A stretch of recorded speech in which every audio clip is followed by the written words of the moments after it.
यत्र त्रिसर्गो मृषा धाम्ना स्वेन सदा निरस्तगुहकं सत्यं परं धीमहि। ओम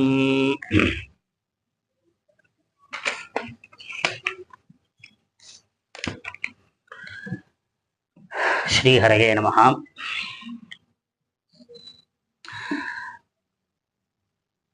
அதாவது போன பதிவில் பாகவத மகாத்மியத்தினுடைய முதல் பாகத்தில்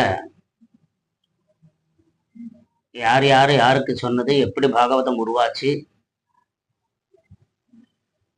அதில் கடைசியாக நாரத மகர்ஷிகளுக்கு ஏற்கனவே இது கிடைச்சிருந்தாலும் பிரம்மா மூலமாக நேரடியாக சப்தாக விதி 7 நாளில் வாசிக்கிறது அப்படிங்கிற விதியை தெரிஞ்சுக்கிறதாக பார்த்தோம். அதில் சௌனக மகர்ஷிகள் சொல்றார், லோக விக்கிரக முக்தஸ்ய